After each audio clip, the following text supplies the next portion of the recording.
وعلى آله وصحبه أجمعين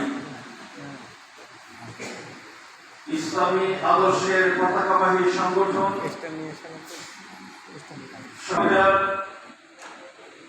বাংলাদেশ জামাত ইসলামী ভান্ডারিয়া উপজেলা কর্তৃক আয়োজিত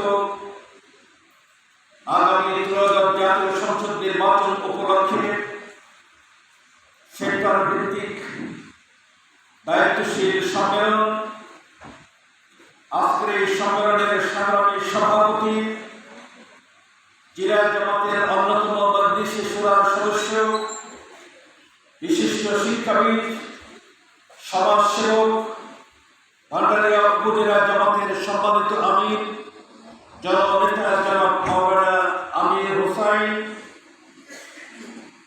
আজকের এই সুন্দর আয়োজনের মধ্যমণি আগামী ত্রয়োদশ জাতীয় সংসদ নির্বাচনে পিরোজপুর 2 আসন তথা নেসারাবাদ, কাউখালী, ভান্ডারিয়া এই আসনে আমিরে জামাত ডাক্তার শফিকুর রহমান কর্তৃক মনোনীত প্রার্থী, বিশ্ববন্দিত মুফাসসিরে কোরআন শহীদ আল্লামা দেলাওয়ার হোসেন সাঈদীর যোগ্য বর্তমান জ্যেষ্ঠ সন্তান জননেতা জনাব আলহাজ শামীম সাঈদী, মঞ্চ উপবিষ্ট জেলা জামাতের কর্মপরিষদের অন্যতম সদস্য, পিরোজপুর 2 আসনের সম্মানিত আসন পরিচালক, বিশিষ্ট আলেম দ্বীন সিদ্দিকুল ইসলাম, উপজেলা জামাতের সম্মানিত নেতৃবৃন্দ, আমন্ত্রিত অতিথিবৃন্দ এবং সাংবাদিক বন্ধু সহ আজকের এই সুন্দর আয়োজনে উপস্থিত আমার প্রিয় ভাই এবং বোনেরা, আসসালামু আলাইকুম ওয়া রাহমাতুল্লাহি ওয়া বারাকাতুহু। এবং সনদের বৈধতার জন্য আইনিভাবে স্বীকৃতি প্রদান করতে হবে।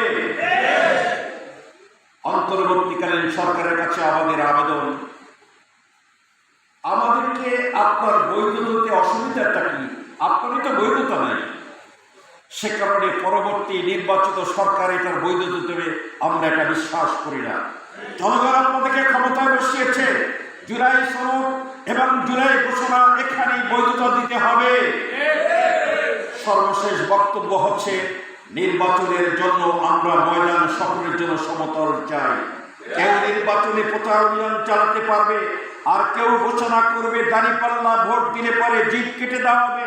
এটি যতক্ষণ পর্যন্ত বন্ধ না হবে ততক্ষণ পর্যন্ত বাংলাদেশের মানুষ কোন অবস্থাতেই নির্বাচনকে গ্রহণ করবে না।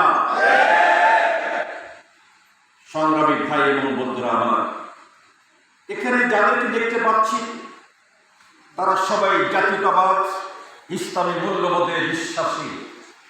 সংগ্রামী বন্ধুরা আমার, আমি পরিষ্কার করে বলতে চাই, আমি ঠিক জানি না টুপি পরা এটা আমার জন্য খরচ কিনা, দাড়ি রাখা আমার জন্য খরচ কিনা, লম্বা যুব্ব পরা আমার জন্য খরচ কিনা, কিন্তু এটা আমি জানি মহান রব্বে কারীম আমাকে যে পবিত্র ভোট আমানত রেখে দিয়েছেন